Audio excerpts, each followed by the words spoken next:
Hello everyone, welcome to my channel.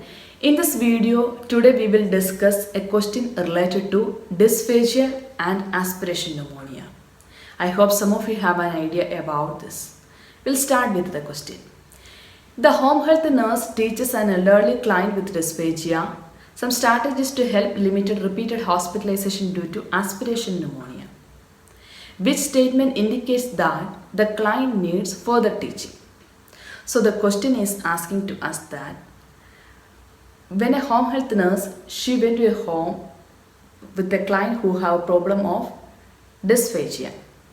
And when she approached the client said that I have a problem with the aspiration pneumonia and I used to admit her to the hospital many times because of this problem. So the nurse, she understand and she started to teach the client with some measures that will prevent the aspiration pneumonia. So after teaching, the client started to reply to the nurse what the client studied from the nurse.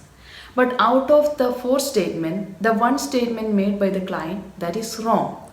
That's why the client again need further teaching. So whenever you will see a question that asks indicates that the client need further teaching or indicates further teaching, which means we are looking for a negative statement or we are looking for a wrong statement. When they will make a wrong statement, that is the time we are going to provide further teaching. Always keep this in mind. Now, out of this four options, we are looking which is the bad option or which is the incorrect statement made by the client. So if the client make this incorrect statement, the nurse again have to correct the client. No, this is not the way. You have to do in another way. Then only you can prevent the aspiration pneumonia. So we'll see the options. Option 1 says, I have to remember to raise my chin slightly upward when I swallow. Option 2, I have to remember to swallow 2 times before taking another bite of food. Option 3, I should avoid taking over-the-counter cold medications when I am sick. Option 4, I should sit upright for at least 30 to 40 minutes after I eat. So, what do you think? Which one look like the correct answer or the incorrect statement made by the client? So before going to the answer, we'll study some points about aspiration pneumonia and dysphagia, how it is connected.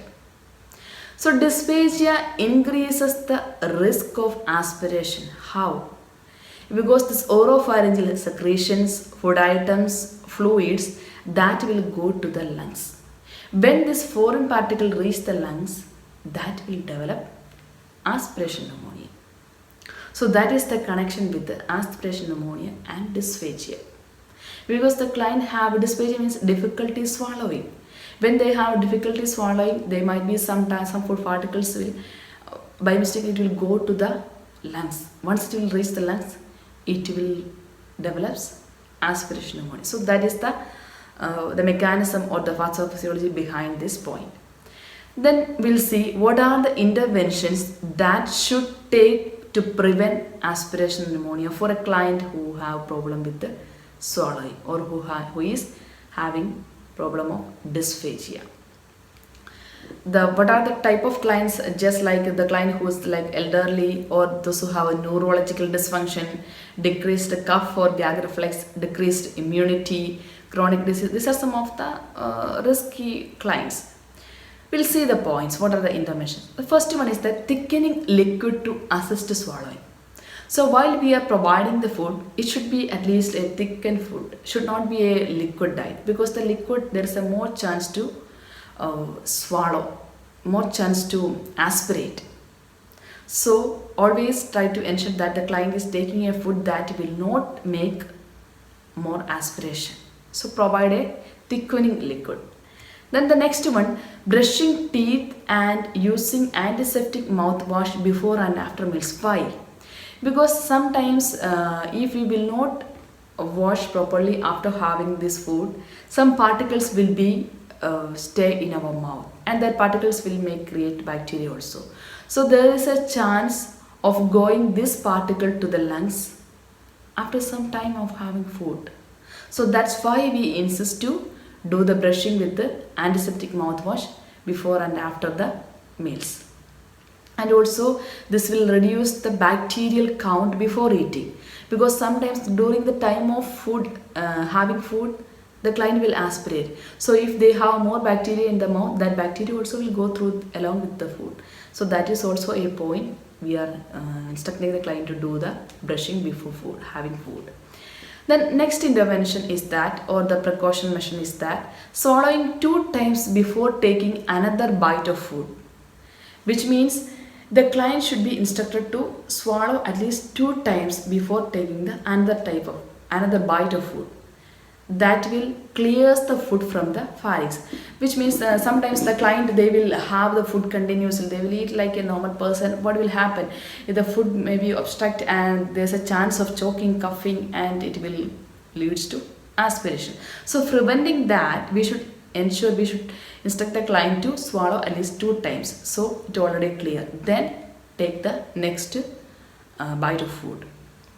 Then another point, controlling liquid intake through a straw is more difficult than drinking straight from a cup or glass, which means we should not encourage the client to have the food items through straw.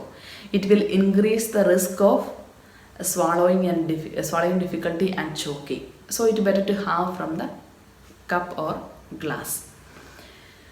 Then positioning the chin slightly downward towards the neck, that means chin tuck. While having the food, we should instruct the client slightly downward the chin. So what will happen? The epiglottis will close and it will prevent the prevent the aspiration. How? It will prevent the tracheal aspiration. So instruct the client to slightly downward. Might be when we are discussing this point, you got the answer, because in the option we saw some point related to, we saw some option related to this point. Is it? And we will complete and we'll come back. Then the next point, avoiding over-the-counter cold medications. Why means this antihistamines cold medications also have some cholinergic properties.